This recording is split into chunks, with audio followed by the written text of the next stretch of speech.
Last ಕ್ಲಾಸ್ನಲ್ಲಿ G S T ಬೇರೆ ಬೇರೆ ಆ್ಯಂಗಲ್ಗಳ ಬಗ್ಗೆ ಡಿಸ್ಕಸ್ ಮಾಡಿದ್ವಿ.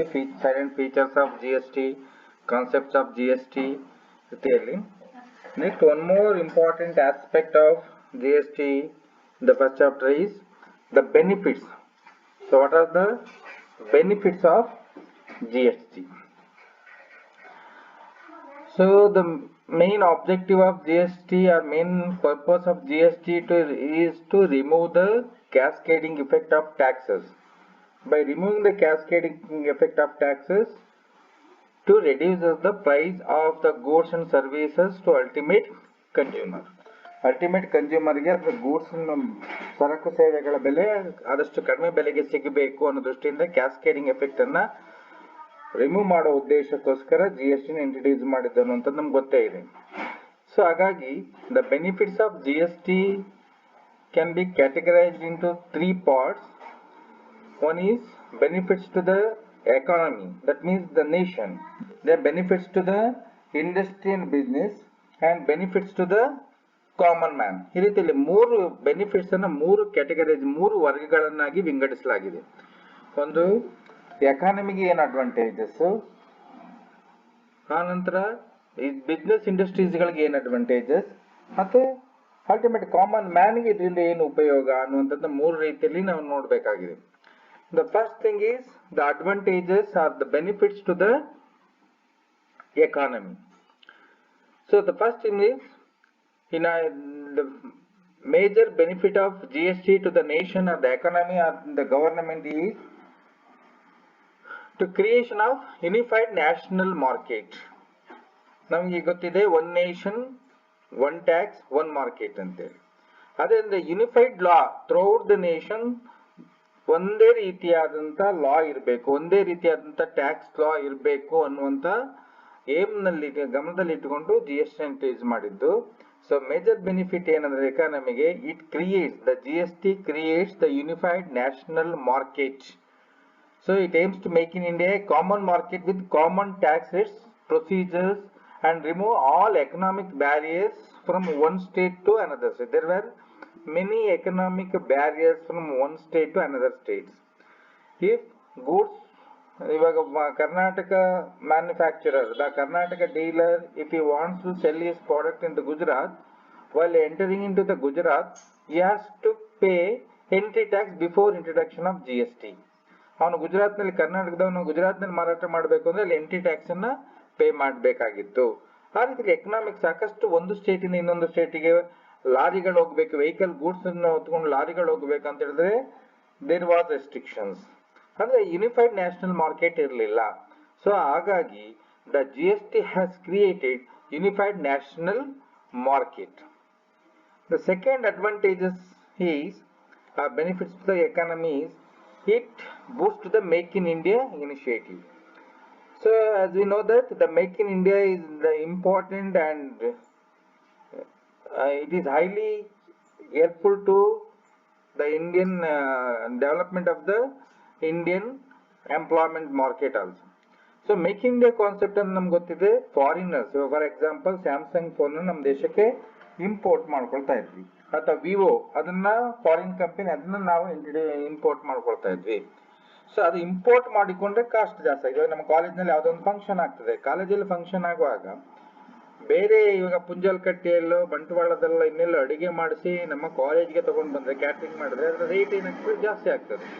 ಸೊ ಅದರ ಬದಲು ನಮ್ಮ ಕಾಲೇಜ್ನಲ್ಲೇ ಅಡಿಗೆ ಮಾಡಿದ್ರೆ, ಅಡಿಗೆ ಭಟ್ನ ಕರ್ಕೊಂಡು ನಮ್ಮ ಕಾಲೇಜ್ನಲ್ಲೇ ಮಾಡಿದ್ರೆ ನಮ್ಮ ಊರಿನ ಜನಗಳಿಗೆ, ನಮ್ಮ ಊರಿನ ಹೋಮದ ಪದವು ಅಂಗಡಿಗಳ ದಿನಸಿ ಅಂಗಡಿಗೆ ವ್ಯಾಪಾರ ಆಗ್ತದೆ. ಸೊ ನಮ್ಮ ಊರಿನ ಅಡಿಗೆ ಭಟ್ಟರಿಗೆ ವ್ಯಾಪಾರ ಆಗ್ತದೆ. ಹಾಗೆ ಏನಾಗ್ತದೆ, ಆದಷ್ಟು ರೇಟು ಸಹ ಕಡಿಮೆ ಆಗ್ತದೆ. ಸೊ ಆ ರೀತಿಯಲ್ಲಿ ಮೇಕ್ ಇನ್ ಇಂಡಿಯಾ ಕಾನ್ಸೆಪ್ಟ್ ಏನಂದ್ರೆ, ವಿದೇಶದಿಂದ ಯಾವುದೊಂದು ಸ್ಯಾಮ್ಸಂಗ್ ಅಥವಾ ಯಾವುದೇ ಪ್ರಾಡಕ್ಟ್ನ ಇಂಪೋರ್ಟ್ ಮಾಡ್ಕೋ ಬದಲು ಅವರಿಗೆ ವಿದೇಶಿ ಕಂಪನಿಗಳಿಗೆ ಅವಕಾಶ ಮಾಡಿಕೊಡೋದು. ನಮ್ಮ ದೇಶದಲ್ಲೇ ಬನ್ನಿ, ಇನ್ವೆಸ್ಟ್ ಮಾಡಿ, ನಾವು ನಿಮ್ಗೆ ಜಾಗ ಕೊಡ್ತೇವೆ, ನಾವು ನಿಮ್ಗೆ ಎಲ್ಲ ಫೆಸಿಲಿಟೀಸ್ ಕೊಡ್ತೇವೆ ಅಂತ ಹೇಳಿದ್ರ ಮುಖಾಂತರ ನಮ್ಮ ದೇಶದಲ್ಲಿ ಆ ಕಂಪನಿಗಳು ಬಂದು ಮಾಡೋದ್ರಿಂದ ಆಗೇನಾಗ್ತದೆ, ಇಂಪೋರ್ಟಿನ ಬದಲು ಇಂಪೋರ್ಟ್ ಮಾಡ್ಕೊಂಡು ನಮ್ಗೆ ಗೊತ್ತಿದೆ ವಿದೇಶಿ ವಿನಿಮಯ ಜಾಸ್ತಿ ಆಗ್ತದೆ. ಯಾಕಂದ್ರೆ ಬ್ಯಾಲೆನ್ಸ್ ಆಫ್ ಪೇಮೆಂಟ್ ವ್ಯತ್ಯಾಸ ಆಗ್ತದೆ, ಫಾರಿನ್ ರಿಸರ್ವ್ ಕಡಿಮೆ ಆಗ್ತದೆ, ಯಾಕಂದ್ರೆ ನಾವು ವಿದೇಶಿ ಕರೆನ್ಸಿಯಲ್ಲಿ ಪೇ ಮಾಡಬೇಕಾಗ್ತದೆ. ಆದ್ರೆ ನಮ್ಮ ದೇಶದಲ್ಲಿ ಉತ್ಪಾದನೆ ಮಾಡಿದಾಗ ಫಾರಿನ್ ರಿಸರ್ವ್ ಕಡಿಮೆ ಆಗ್ತದೆ, ಇಂಪೋರ್ಟ್ ಕಡಿಮೆ ಡಿಕ್ರೀಸ್ ಆಗುತ್ತೆ, ಎಂಪ್ಲಾಯ್ಮೆಂಟ್ ಆಪರ್ಚುನಿಟೀಸ್ ಜಾಸ್ತಿ ಆಗ್ತದೆ. That is the concept of make in India. So ಆ ಮೇಕ್ ಇನ್ ಇಂಡಿಯಾ ಆ ಇನಿಷಿಯೇಟಿವ್ ಏನಿದೆ ಅದಕ್ಕೆ, ಯಾಕೆಂದ್ರೆ ಫಾರಿನರ್ಸ್ ಎಲ್ಲ ನಾವು ನೋಡಿದ್ದೇವೆ, ವಿದೇಶಿ ಹೂಡಿಕೆದಾರ ಯಾಕೆ ಹೆದರ್ತಾ ಇದ್ದಾರೆ, ನಮ್ಮಲ್ಲಿ ಇಂಡಿಯಾದಲ್ಲಿ ಸಾಕಷ್ಟು ಟ್ಯಾಕ್ಸ್ಗಳಿದೆ. ಒಬ್ಬ ಮ್ಯಾನುಫ್ಯಾಕ್ಚರ್ ಇದ್ದಾನೆ ಅಂತ ಹೇಳಿದ್ರೆ ಇಲ್ಲಿ ಬಂದು ಇಂಡಿಯಾದಲ್ಲಿ ಮ್ಯಾನುಫ್ಯಾಕ್ಚರ್ ಮಾಡಬೇಕಿದ್ರೆ ಅವನು excise duty, central sales tax, value added tax, service tax, entry tax, ಈ ರೀತಿ ಬೇರೆ ಬೇರೆ ಟ್ಯಾಕ್ಸ್ ಅನ್ನ, ಮಲ್ಟಿಪಲ್ ಟ್ಯಾಕ್ಸಸ್ ನ ಪೇ ಮಾಡಬೇಕಾಗ್ತದೆ. ಸೊ ಮಲ್ಟಿಪಲ್ ರಿಜಿಸ್ಟ್ರೇಷನ್ ತಗೊಳ್ಬೇಕಾಗ್ತದೆ, ಪ್ರೊಸೀಜರ್ ಜಾಸ್ತಿ, ಕಾಂಪ್ಲೈನ್ಸ್ ಜಾಸ್ತಿ ಅಂತೇಳಿ ಫಾರಿನ್ ಇನ್ವೆಸ್ಟರ್ಸ್ ಮಾಡ್ತಾ ಇದ್ರು. ಯಾವಾಗ ಇದು GST ಬರ್ತದೆ ಆಗ ಇನ್ವೆಸ್ಟರ್ಸ್ ಆಗ ಅವ್ರಿಗೆ ಈಸಿ ಆಗ್ತದೆ, ಕಾಂಪ್ಲೈನ್ಸ್ ಕಡಿಮೆ ಆಗ್ತದೆ, ಕಾಂಪ್ಲೈನ್ಸ್ ಕಾಸ್ಟ್ ಕಡಿಮೆ ಆಗೋದ್ರಿಂದ ಅವ್ರು ಈಸಿಯಾಗಿ ಬಂದು ಇಲ್ಲಿ ಇನ್ವೆಸ್ಟ್ ಮಾಡ್ಲಿಕ್ಕೆ ನೋಡ್ತಾರೆ. ಸೊ ಹಾಗಾಗಿ the GST Boost the make in India initiative. The third aspect is enhanced investment and employment. ಹಾಗೆ ಹೇಳಿದಾಗೆ, since the GST subsumed many indirect taxes, state government taxes and central government taxes, and completed comprehensive set of input tax credit. That is second thing. One thing is it replaces many number of indirect taxes which are levied by central government or state government. And the second thing is it provides the input tax credit on all goods and services which are obtained by the manufacturer for the purpose of manufactured A product. ಅವನು ಯಾವುದೇ ಒಬ್ಬ manufacture ಅಥವಾ dealer ಅವನು ಏನೆಲ್ಲ inputs ಅನ್ನು ತಗೊಳ್ತಾನೆ ಎಲ್ಲ inputs ಮೇಲೆ ಕೊಟ್ಟಂತ ಟ್ಯಾಕ್ಸ್ ಇನ್ಪುಟ್ ಟ್ಯಾಕ್ಸ್ ಕ್ರೆಡಿಟ್ ಆಗಿ ಸಿಗತ್ತೆ. ಸೊ ಇದರಿಂದ ಏನಾಗ್ತದೆ, ಮತ್ತೆ ಸೆಂಟ್ರಲ್ ಸೇಲ್ಸ್ ಟ್ಯಾಕ್ಸ್, ಒಂದು ಸ್ಟೇಟ್ ಇಂದ ಇನ್ನೊಂದು ಸ್ಟೇಟ್ ಹೋಗ್ಬೇಕಾದ್ರೆ CST ಲೆವಿ ಮಾಡಬೇಕಾಗಿತ್ತು, ಸೊ ಅದನ್ನು ಸಹ ಕಡಿಮೆ ಮಾಡುತ್ತೆ. ಸೊ ಈ ರೀತಿಯಲ್ಲಿ ತುಂಬಾ ಟ್ಯಾಕ್ಸಸ್ ನ ರಿಪ್ಲೇಸ್ ಮಾಡ್ತಕ್ಕಂಥದ್ದು, ಇಂಟರ್ ಸ್ಟೇಟ್ ಟ್ಯಾಕ್ಸ್ ನ ರಿಮೂವ್ ಮಾಡ್ತಕ್ಕಂಥದ್ದು, ಇನ್ಪುಟ್ಸ್ ಗೂಡ್ಸ್ ಮೇಲೆ ಸರ್ವಿಸಸ್ ಮೇಲೆ ಕೊಡ್ತಕ್ಕಂಥ ಟ್ಯಾಕ್ಸ್ ಅನ್ನು ಇನ್ಪುಟ್ ಟ್ಯಾಕ್ಸ್ ಕ್ರೆಡಿಟ್ ಆಗಿ ಕೊಡೋದ್ರಿಂದ these three aspects leads to increase in the competitiveness of Indian goods and services in the international market. That means ಹೇಗೆ ಆಗುತ್ತೆ ಅಂತ ಹೇಳಿದ್ರೆ ಈ ಮೂರು ಟ್ಯಾಕ್ಸಸ್ ಆಸ್ಪೆಕ್ಟ್ ನಿಂದ subsuming of taxes, providing the input tax credit ಮತ್ತೆ phasing out of central sales tax ಇಂದ the cost of the product automatically ಕಡಿಮೆ ಆಗ್ತದೆ, cost of the goods and services automatically ಕಡಿಮೆ ಆಗುತ್ತೆ. ಇದು ಕಡಿಮೆ ಆಗೋದ್ರಿಂದ ಏನಾಗ್ತದೆ, ಪ್ರಾಡಕ್ಟ್ ರೇಟ್ ಸಹ ಕಡಿಮೆ ಆಗ್ತದೆ. ಪ್ರಾಡಕ್ಟ್ ರೇಟ್ ಕಡಿಮೆ ಆದಾಗ ಏನಾಗ್ತದೆ, so it is helpful to the manufacturers a dealer to compete in the international market and it gives investment and Indian exports. ಆಗ ಯಾವಾಗ ಇಂಟರ್ನ್ಯಾಷನಲ್ ಮಾರ್ಕೆಟ್ ಅಲ್ಲಿ ಕಾಂಪೀಟ್ ಮಾಡಬಹುದು ಇಂಡಿಯನ್ ಅನ್ಸುತ್ತೆ, ಆಗ ಇನ್ವೆಸ್ಟ್ ಮಾಡ್ಲಿಕ್ಕೆ ಮಾಡ್ತಾಗ ಇಂಡಿಯನ್ ಎಕ್ಸ್ಪೋರ್ಟ್ಸ್ ಜಾಸ್ತಿ ಆಗುತ್ತೆ. When Indian exports are increase or investment ಜಾಸ್ತಿ ಆದಾಗ automatically it creates the platform for employment. So with boosting in exports and manufacturing activity, so more employment is going to generate and the generation of more employment leads to the increase in GDP also. Next, certainty in tax administration. So common system of classification of goods and services ensures the certainty, and that means there is no confusion under GST as goods or the services. ಯಾವುದು goods ಯಾವುದು services, ಯಾವುದ್ರ ಮೇಲೆ ಎಷ್ಟು rate ಅನ್ನ levy ಮಾಡಬೇಕು, ಯಾವುದೆಲ್ಲ goods ಗಳು ಯಾವುದೆಲ್ಲ ಸರ್ವಿಸಸ್, ಯಾವ ಸ್ಟೇಟ್ ನಲ್ಲಿ ವ್ಯತ್ಯಾಸ ಇದೆಯಾ ಅನ್ನುವಂಥದ್ದು ಅನ್ಸರ್ಟನಿಟಿ ಇತ್ತು ಮೊದಲು. ಕೇರಳದಲ್ಲೇ ಒಂದು ರೇಟ್ ಇತ್ತು, ಪೆಟ್ರೋಲ್ ಮೇಲೆ ಕೇರಳದಲ್ಲಿ ಒಂದು ರೇಟು, ಕರ್ನಾಟಕದಲ್ಲಿ ಒಂದು ರೇಟ್, ಇನ್ನು ಯಾವ್ದು ಬೇರೆ ಬೇರೆ ಪ್ರಾಡಕ್ಟ್ ಮೇಲೆ ಒಂದೊಂದು ದೇಶದಲ್ಲಿ ಒಂದೊಂದು ರಾಜ್ಯದಲ್ಲಿ ಬೇರೆ ಬೇರೆ ರೇಟ್ಸ್ ಇತ್ತು. ಸೊ GST ಬಂದದ್ರಿಂದ ಈ ಅನ್ಸರ್ಟನಿಟಿ ಹೋಗಿ ಸರ್ಟನಿಟಿ ಬಂತು. That is another one importance. Then another benefit of GST is automated procedure with greater use of information technology. ನಮ್ಗೆ ಗೊತ್ತಿದೆ the major highlights of GST, the importance of GST ಏನಂತ, ಯಾಕೆ GST gains more importance ಅಂತ ಹೇಳಿದ್ರೆ, it is supported with back end technology. That means all the procedures of GST are only through electronic mode, online ಅಲ್ಲಿ ಆಗ್ತಕ್ಕಂಥದ್ದು. So ಹಾಗಾಗಿ ಎಲ್ಲ online ಆದ್ರಿಂದ simplified and automated procedure for various process ಅಂದ್ರೆ registration, returns, refunds, tax payments, everything is online only. ನಾವು ಎಲ್ಲಿಯೂ ಹೊರಗಡೆ ಹೋಗಿ ಪೇಪರ್ ವರ್ಕ್ ನ ಕಡಿಮೆ ಮಾಡುತ್ತೆ. ಸೊ ಇದರಿಂದ since all the interactions is through the common GSTN portal, there is less public interface between the taxpayer and the tax administrators.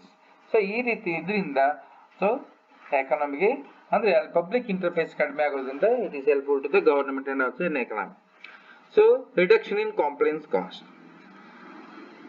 The compliance cost is very lesser under GST as it removes the multiple record keeping for variety of taxes.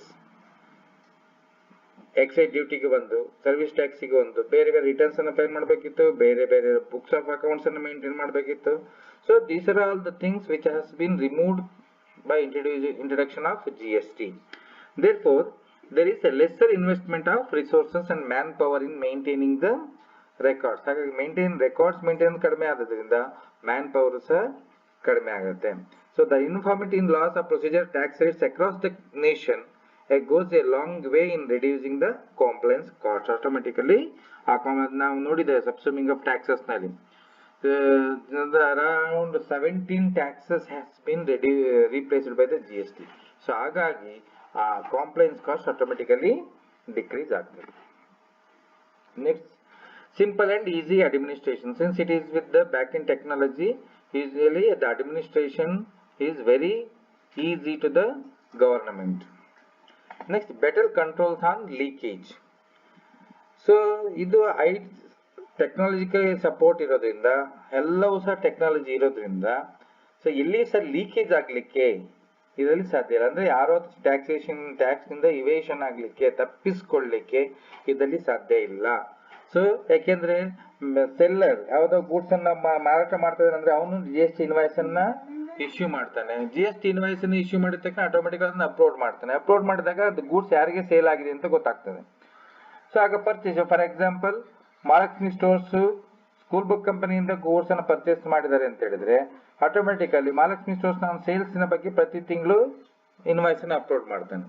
Upload ಮಾಡಿದಾಗ automatic ಗೊತ್ತಾಗ್ತದೆ goods ಮಹಾಲಕ್ಷ್ಮಿಗೆ ಹೋಗಿದೆ ಅಂತ ಹೇಳಿ. ಆಗ ಮಹಾಲಕ್ಷ್ಮಿನ automatically ಒಂದು ತಿಂಗಳು ಏನ ತಪ್ಪಿಸ್ಕೊಳ್ಬಹುದು. ಆದ್ರೆ 2ನೇ ತಿಂಗಳಲ್ಲಿ ಗೊತ್ತೇ ಎಲ್ಲ ಗವರ್ಮೆಂಟ್ ಕಮರ್ಷಿಯಲ್ ಟ್ಯಾಕ್ಸ್ ಡಿಪಾರ್ಟ್ಮೆಂಟ್ ಗೆ ಗೊತ್ತಾಗ್ತದೆ ಇದು ಇವರಿಗೆ ಸೇಲ್ ಆಗಿದೆ, ಅವ್ರು ಏನ್ ಮಾಡ್ತಾ ಇದ್ದಾರೆ, ಅವ್ರು ಸೇಲ್ ಮಾಡ್ತಾ ಇದ್ದಾರೆ ಏನು ಅನ್ನುವಂಥದ್ದು ಆಟೋಮೆಟಿಕಲಿ ಗೊತ್ತಾಗುತ್ತೆ. ಹಾಗೆ ಸುಲಭವಾಗಿ ಐಡೆಂಟಿಫೈ ಮಾಡ್ಲಿಕ್ಕೆ ಸಾಧ್ಯ ಆಗುತ್ತೆ. ಹಾಗಾಗಿ ಲೀಕೇಜ್ ಆಗ್ಲಿ ಎಲ್ಲಿಯೂ ಸಹ ಸೋರಿಕೆ ಆಗ್ಲಿಕ್ಕೆ ಆಗೋದಿಲ್ಲ. So due to this seamless transfer of input tax credit from one stage to another in the chain of value addition, there is an inbuilt mechanism in the design of GST that would incentivize tax compliance by the trader. Next, higher revenue efficiency. So GST is expected to decrease the cost of collection of tax revenues to the government. So now ನೋಡಿದ್ರೆ it is very simple to administer. ಅಂದ್ರೆ administration easy ಆಗ್ತದೆ, compliance ಕಡಿಮೆ ಆಗುತ್ತೆ, ಮತ್ತೆ leakages ಕಡಿಮೆ ಆಗ್ತದೆ. So leakage ಕಡಿಮೆ ಆಗ್ತದೆ, ಅಡ್ಮಿನಿಸ್ಟ್ರೇಷನ್ ಕಾಸ್ಟ್ ಕಡಿಮೆ ಆಗ್ತದೆ, ಕಾಂಪ್ಲೈನ್ಸ್ ಪ್ರೊಸೀಜರ್ಸ್ ಕಡಿಮೆ ಇರೋದ್ರಿಂದ automatically it increases the higher revenue of the government. Next, expansion of the tax base. GST expands by levying the tax to the entire supply chain from manufacturing to retailing. Right from the manufacturer, ultimate to the consumer, it is going to levy the GST on same goods. ಯಾವಾಗ manufacturing ಇಂದ seller ಅವರಿಗೆ goods ಅನ್ನ ಈ ರೀತಿಯಲ್ಲಿ sale ಮಾಡ್ತಾ ಇರ್ತೀವಿ, goods ಅನ್ನ sale ಮಾಡುವಾಗ GST ಲೆವಿ ಮಾಡ್ತೀವೋ, ಸೊ ಆ ಬೇಸ್ ಏನಾಗ್ತದೆ ಆಟೋಮೆಟಿಕ್, ಯಾಕಂದ್ರೆ ಟೆಕ್ನಾಲಜಿ ಸೋರಿಕೆ ಕಡಿಮೆ ಇರೋದ್ರಿಂದ ಯಾರು ಸಹ ಟ್ಯಾಕ್ಸ್ ಸುಲಭವಾಗಿ ತಪ್ಪಿಸ್ಕೊಳ್ಳಿಕ್ಕೆ ಸಾಧ್ಯ ಇಲ್ಲ. ಸುಲಭವಾಗಿ ತಪ್ಪಿಸ್ಕೊಳ್ಳಿಕ್ಕೆ ಸಾಧ್ಯ ಇಲ್ಲದೆ ಇರೋದ್ರಿಂದ ಅವ್ರು ಆಟೋಮೆಟಿಕಲಿ ಪೇಯರ್ಸ್ ಜಾಸ್ತಿ ಆಗ್ತಾರೆ. ಪೇಯರ್ಸ್ ಜಾಸ್ತಿ ಆದಾಗ ಆ ಟ್ಯಾಕ್ಸ್ ಬೇಸ್ ಜಾಸ್ತಿ ದೊಡ್ಡದಾಗ್ಲಿಕ್ಕೆ ಕಾರಣ ಆಗ್ತದೆ. So benefit in to consuming states. GST is more helpful to the consuming states. ಯಾಕೆ ಅಂತ ಹೇಳಿದ್ರೆ GST is consumption based tax ಅಂತ ನಾವು ಹೇಳಿದ್ದೇವೆ. ನಾನು ಡ್ರೆಸ್ ಎಕ್ಸಾಂಪಲ್ ಕೊಡುವಾಗ ಹೇಳಿದ್ದೇನೆ. ಗುಜರಾತ್ ನಲ್ಲಿ ಆ ಡ್ರೆಸ್ ಮ್ಯಾನುಫ್ಯಾಕ್ಚರ್ ಆದ್ರು, ಸೊ ಅಲ್ಟಿಮೇಟ್ ಸೇಲ್ ಆಗ್ತಕ್ಕಂಥದ್ದು ಅಹಮದಾಬಾದ್ನಲ್ಲಿ. ಅಲ್ಟಿಮೇಟ್ ಸೇಲ್ ಆಗುವಾಗ ಅಲ್ಟಿಮೇಟ್ ಅದ್ರ ಮೇಲೆ ಇದ್ದಂತ 16 ರೂಪಾಯಿ ಟ್ಯಾಕ್ಸ್ ಅನ್ನ ಪೇ ಮಾಡಿ GST ನ ಪೇ ಮಾಡ್ತಕ್ಕಂಥದ್ದು ಅಹಮದಾಬಾದ್ನಲ್ಲಿ. ಹಾಗಾಗಿ ಯಾವ್ದು ಕನ್ಸ್ಯೂಮಿಂಗ್ಸ್, ಯಾಕೆಂದ್ರೆ ಉಳಿದದ್ದೆಲ್ಲ ಏನಾಗ್ತದೆ ಇನ್ಪುಟ್ ಟ್ಯಾಕ್ಸ್ ಕ್ರೆಡಿಟ್ ತಗೊಂಡ್ಬಿಡ್ತಾರೆ. ಇವಾಗ ಗುಜರಾತ್ ನಲ್ಲಿ ಅದು ಸೇಲ್ ಆಗುವಾಗ ಟ್ಯಾಕ್ಸ್ ಕೊಡ್ತಾನೆ. ಟ್ಯಾಕ್ಸ್ ಕೊಟ್ಟಾಗ ಆಟೋಮೆಟಿಕಲಿ ಬೈಯರ್ ಟ್ಯಾಕ್ಸ್ ಕೊಟ್ಟ ತಕ್ಷಣ ಅದು ಇನ್ಪುಟ್ ಟ್ಯಾಕ್ಸ್ ಕ್ರೆಡಿಟ್ ಆಗಿ ಸಿಕ್ಕಿಬಿಡ್ತದೆ. ಆದ್ರೆ ಅಲ್ಟಿಮೇಟ್ ಕನ್ಸ್ಯೂಮರ್ ಎಲ್ಲಿ ಇರ್ತಾನೆ ಅಲ್ಲಿ ಇದು ಉಪಯೋಗ ಆಗ್ತದೆ. ಆ ಒಂದು ದೃಷ್ಟಿಯಿಂದ so benefiting it is more benefited to the consuming state. Next it regulated the unorganized sector, especially in the construction work, textile industry, construction industry and textile industries. ಎರಡು ಸಹ ಅಸಂಘಟಿತ ಕಾರ್ಮಿಕ ವಲಯ ಅಂತೇಳಿ ನಾವು ಕರಿತೇವೆ. ಅಂದ್ರೆ ಅನ್ಆರ್ಗನೈಸ್ಡ್ ಸೆಕ್ಟರ್ಸ್, ಟೆಕ್ಸ್ಟೈಲ್ ಇಂಡಸ್ಟ್ರೀಸ್ ಮತ್ತೆ works contract construction industries.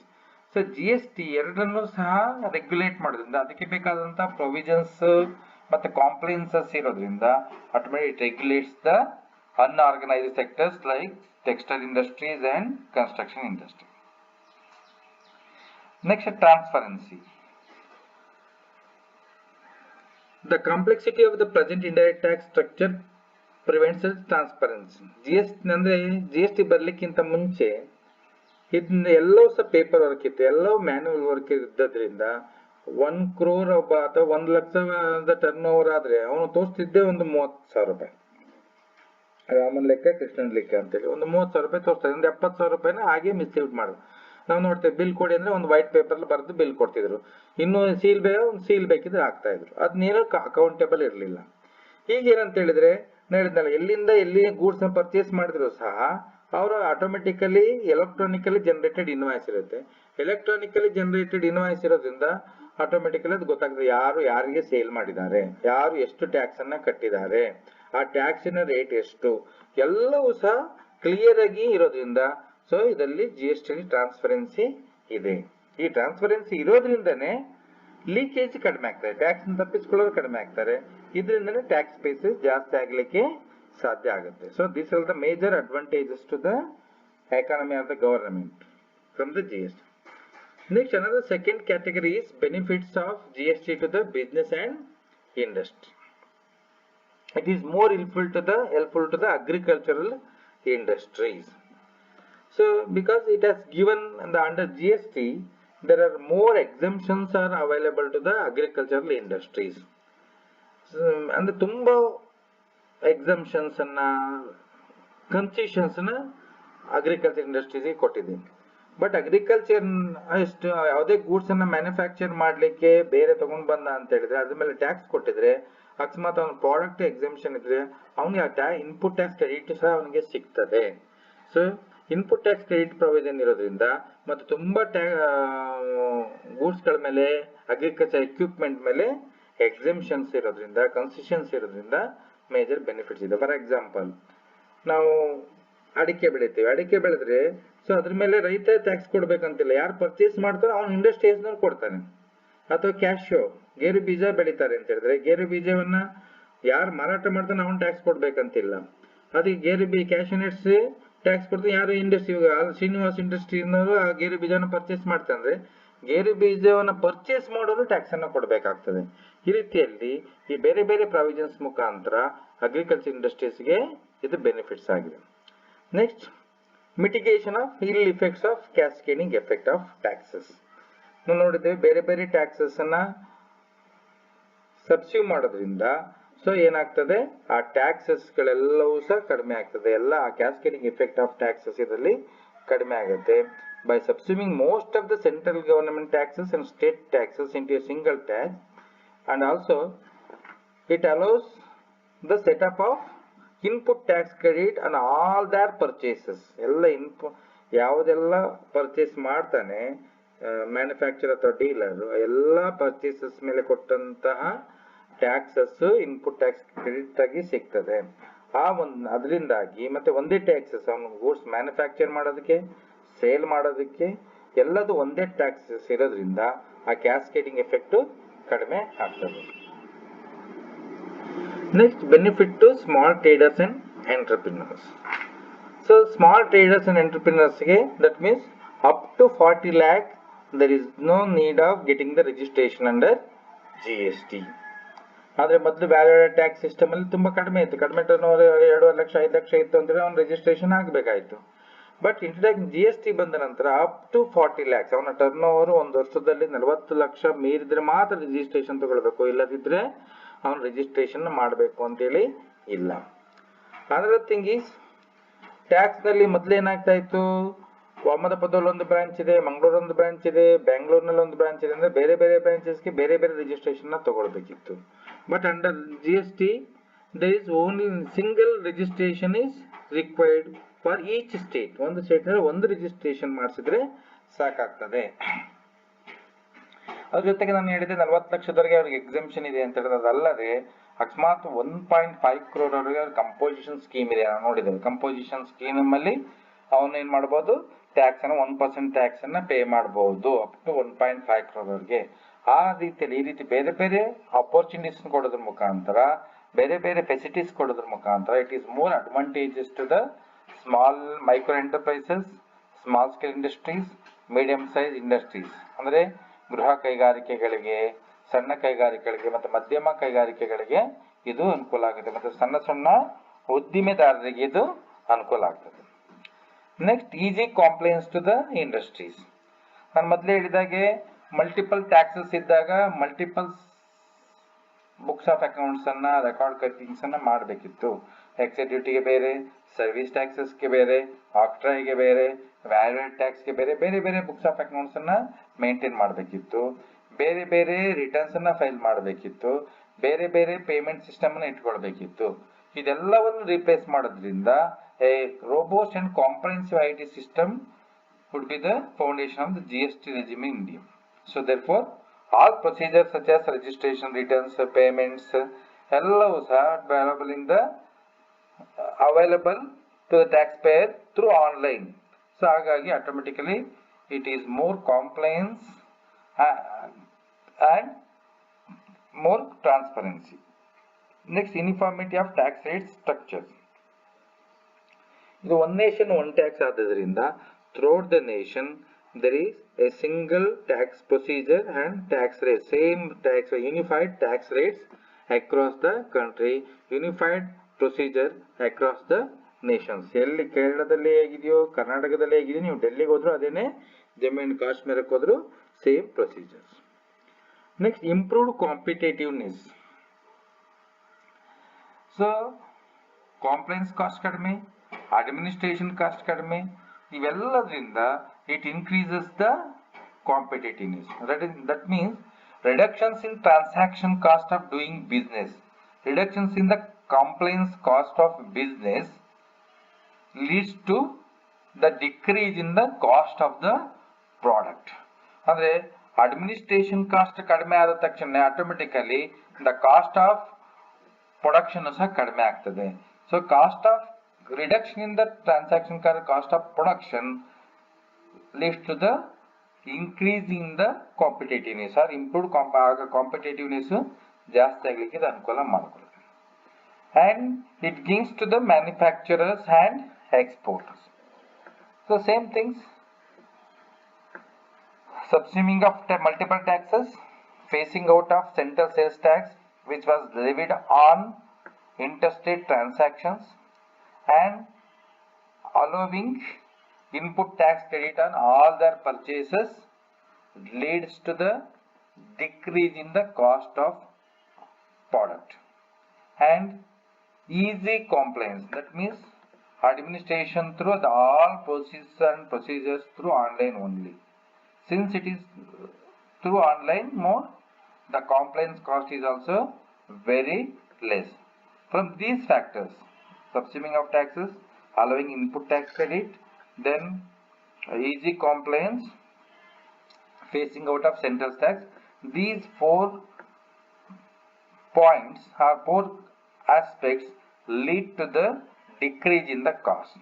So decrease in the cost of the product leads to the increase the competitiveness of Indian goods and services in the international market. And so international market competitiveness na create ಮಾಡೋದ್ರಿಂದ automatically Indian exporters ಅದನ್ನ export ಮಾಡಲಿಕ್ಕೆ ಹೋಗ್ತದೆ. ಅಂದ್ರೆ Indian ಎಕ್ಸ್ಪೋರ್ಟರ್ಸ್ಗೆ ಜಾಸ್ತಿ benefit ಆಗ್ತದೆ, ಅವರು goods ಅನ್ನ export ಮಾಡಲಿಕ್ಕೆ ಹೋಗ್ತಾರೆ. The uniformity in tax rates and procedures across the country will also A long away in reducing the compliance cost. ಇದರಿಂದ ಯಾವಾಗ ಕಾಸ್ಟ್ ಕಡಿಮೆ ಆಗ್ತದೆ ಅದು ಮ್ಯಾನುಫ್ಯಾಕ್ಚರ್ ಮತ್ತು ಎಕ್ಸ್ಪೋರ್ಟರ್ಸ್ಗೆ ಅನುಕೂಲ ಆಗುತ್ತೆ. Next, is of doing business. So simpler tax regimes, through online transparency, simple compliance, so will leads to the ease of doing business. ಇವೆಲ್ಲ aspects ಇರೋದ್ರಿಂದ ಈಸಿಯಾಗಿ ಬಿಸ್ನೆಸ್ ಮಾಡಲಿಕ್ಕೆ ಇದು ಅನುಕೂಲ ಆಗುತ್ತೆ. Next another important benefit to the industry ಅಂದರೆ especially the e-commerce operators. E-commerce operator ಅಂದ್ರೆ Flipkart, Amazon ಏನು ಆನ್ಲೈನ್ ಸೇಲ್ ಆಗತ್ತೆ ಇವ್ರನ್ನೆಲ್ಲ ಇ-ಕಾಮರ್ಸ್ ಆಪರೇಟರ್ಸ್ ಅಂತ ಹೇಳಿ ಕರೀತೇವೆ. So earlier system supplying goods through e-commerce sector was not defined. So it had variable VAT loss. For example, ಯಾವುದೋ ಅಹಮದಾಬಾದಿಂದ ಒಂದು ಗೂಡ್ಸ್ ಅನ್ನ ಬುಕ್ ಮಾಡಿದ್ರೆ ಅದೆಲ್ಲೋ ವೆಸ್ಟ್ ಬೆಂಗಾಲ್ ಬರುತ್ತೋ, ಡೆಲ್ಲಿಯಿಂದ ಬರುತ್ತೋ, ಗುಜರಾತ್ ಇಂದ ಬರುತ್ತೋ, ಎಲ್ಲಿಂದ ಗೂಡ್ಸ್ ಬರುತ್ತೆ ಅಂತ ಗೊತ್ತಿಲ್ಲ. ಹಾಗಾಗಿ ಕರ್ನಾಟಕದಲ್ಲಿ ಗೂಡ್ಸ್ ಡೆಲಿವರಿ ಆಗಬೇಕು, ಬಟ್ ಅದು ಸಪ್ಲೈ ಆಗ್ತಕ್ಕಂಥದ್ದು ಹರಿಯಾಣದಿಂದ ಅಂತ ಹೇಳಿದ್ರೆ ಅಲ್ಲಿ ಹರಿಯಾಣದ ವ್ಯಾಟ್ ಲಾಸ್ ಬೇರೆ, ಕರ್ನಾಟಕದ ವ್ಯಾಟ್ ಲಾಸ್ ಬೇರೆ, ವ್ಯಾಲ್ಯೂ ಟ್ಯಾಕ್ಸ್ ರೂಲ್ಸ್ ಬೇರೆ ಇರ್ತಾ ಇತ್ತು. ಸೊ ಇದರಿಂದ ಇ-ಕಾಮರ್ಸ್ ಆಪರೇಟರ್ಗೆ ಎಲ್ಲಿ ಎಷ್ಟು ಟ್ಯಾಕ್ಸ್ ಕೊಡಬೇಕು, ಎಷ್ಟು ಟ್ಯಾಕ್ಸ್ ಅನ್ನ ಪೇ ಮಾಡಬೇಕು ಅನ್ನೋದು ಕಷ್ಟ ಆಗ್ತಿತ್ತು. ಸೊ ಇವಾಗ for example Uttar Pradesh had to file a value added. That means ಈಗ ಫಾರ್ ಎಕ್ಸಾಂಪಲ್ ಯಾವುದೋ online website delivering goods to the Uttar Pradesh had to pay value added declaration mention in registration number of the delivery truck. Tax authorities could sometimes seize goods if documents were not produced. ಇವಾಗ ಉತ್ತರ ಪ್ರದೇಶಕ್ಕೆ ಯಾವ್ದು goods delivery ಆಗ್ಬೇಕಂತ ಹೇಳಿದ್ರೆ ಅದು ಸರಿಯಾದಂತ documents ತೋರಿಸ್ತಿಲ್ಲ ಅಂದ್ರೆ tax authority ಏನ್ ಮಾಡಿ ಸೀಸ್ ಮಾಡ್ತಾ ಇತ್ತು. Again these e-commerce brands were treated as facilitators or mediators by the states. ಕೆಲವು ಸ್ಟೇಟ್ಗಳಲ್ಲಿ ಇ-ಕಾಮರ್ಸ್ ಆಪರೇಟರ್ಸ್ ನಾವು ಡೀಲರ್ಸ್ ಅಂತ ಹೇಳಿ ತಗೊಳ್ತಿರಲಿಲ್ಲ, ಇಂಡಸ್ಟ್ರಿಯಲಿಸ್ಟ್ ಅಂತ ತಗೊಳ್ತಿರ್ಲಿಲ್ಲ. ಅವ್ರು ಕೇವಲ ಫೆಸಿಲಿಟೇಟ್ ಮಾಡೋದು, ಅವ್ರು ಬಿಸ್ನೆಸ್ ಮಾಡೋದಲ್ಲ. ಯಾರೋ ಹರಿಯಾಣದ ಒಬ್ಬ ಅಂಗಡಿಯ ಮ್ಯಾನುಫ್ಯಾಕ್ಚರರ್ಗೆ ಅವನು ಹರಿಯಾಣದ ಮ್ಯಾನುಫ್ಯಾಕ್ಚರರ್ ಕರ್ನಾಟಕದಲ್ಲಿ ಗೂಡ್ಸ್ ಅನ್ನ ಸೇಲ್ ಮಾಡ್ಲಿಕ್ಕೆ ಇವರೊಬ್ರು ಸಪೋರ್ಟರ್ಸ್ ಅಷ್ಟೇ, ಇವರು ಡೀಲರ್ಸ್ ಅಲ್ಲ ಅಂತೇಳಿ ಮೊದಲು ಅವ್ರನ್ನ ಟ್ರೀಟ್ ಮಾಡ್ತಾ ಇದ್ರು. ಬಟ್ ಈಗ they are also A business ಮನ್ಸ್, ಅವರು ಸಹ ಬಿಸ್ನೆಸ್ ಮಾಡೋರು ಅನ್ನುವಂಥದ್ದು ಕಾನ್ಸೆಪ್ಟ್ ಇದೆ. ಸೊ ಈ ಎಲ್ಲ all these differential treatments and confusing complaints have been removed under GST. So under GST it has clearly mapped out the provisions applicable to the e-commerce operators. ಅವ್ರಿಗೆ ಯಾವ ರೀತಿಯಲ್ಲಿ ಆಗಬೇಕು, ಅವ್ರ TDS ಹೇಗೆ, TCS ಹೇಗೆ ಎಲ್ಲದನ್ನು ಸಹ ಪ್ರಾವಿಷನ್ಸ್ ಮಾಡಿರೋದ್ರಿಂದ it is more helpful to the e-commerce operators. Next, improved efficiency of logistics. Earlier, the logistic industry in India had to maintain multiple warehouses across states to avoid the current CST, central sales tax and state entry tax on interstate movement. ಆದರೆ ಮೊದಲೇನಾಗ್ತಾ ಇತ್ತು ಅಂತ ಹೇಳಿದ್ರೆ central sales tax ಇತ್ತು, entry tax ಇದ್ದದ್ರಿಂದ ಅವರು ತುಂಬಾ wear ಹೌಸ್ಗಳನ್ನ ಮಾಡ್ಕೊಳ್ಬೇಕಿತ್ತು. ಒಂದು state ಅಲ್ಲೇ ಒಂದು ವೇರ್ ಹೌಸ್ ಅಂದ್ರೆ ಕರ್ನಾಟಕದ ಒಬ್ಬ ಮ್ಯಾನುಫ್ಯಾಕ್ಚರರು ಮಹಾರಾಷ್ಟ್ರದಲ್ಲಿ ಗೂಡ್ಸ್ ಅನ್ನ ಸೇಲ್ ಮಾಡಬೇಕು ಅಂತ ಹೇಳಿದ್ರೆ ಅವನು ಇಲ್ಲಿಂದ ಮಹಾರಾಷ್ಟ್ರದ ಯಾವುದೋ ಒಬ್ಬ ಡೀಲರ್ಗೆ ಸೇಲ್ ಮಾಡಬೇಕು ಅಂತ ಹೇಳಿದ್ರೆ ಸೆಂಟ್ರಲ್ ಸೇಲ್ಸ್ ಟ್ಯಾಕ್ಸ್ ಇತ್ತು ಮತ್ತೆ ಎಂಟ್ರಿ ಟ್ಯಾಕ್ಸ್ ಇದ್ದದ್ರಿಂದ ಅವ್ರು ಏನ್ ಮಾಡೋದಂದ್ರೆ ಇಲ್ಲಿ ಮಹಾರಾಷ್ಟ್ರದಲ್ಲಿ ಒಂದು ವೇರ್ ಹೌಸ್ ಅನ್ನು ಮಾಡ್ಕೊಳ್ಳೋದು, ಡೆಲ್ಲಿಯಲ್ಲಿ ಮಾಡ್ಬೇಕಾದ್ರೆ ಡೆಲ್ಲಿಯಲ್ಲಿ ಒಂದು ವೇರ್ ಹೌಸ್ ಅನ್ನ ಮಾಡ್ಕೊಳ್ಬೇಕು. ಈ ರೀತಿ ಬೇರೆ ಬೇರೆ ಸ್ಟೇಟ್ ನಲ್ಲಿ ಅವ್ರು ಅದನ್ನ ಅವಾಯ್ಡ್ ಮಾಡ್ಲಿಕ್ಕೋಸ್ಕರ ಬೇರೆ ಬೇರೆ ವೇರ್ ಹೌಸ್ ಅನ್ನ ಮಾಡ್ಕೊಳ್ಬೇಕಿತ್ತು. ಆಗ ಲಾಜಿಸ್ಟಿಕ್ಸ್ ಜಾಸ್ತಿ ಆಗ್ತಾ ಇತ್ತು.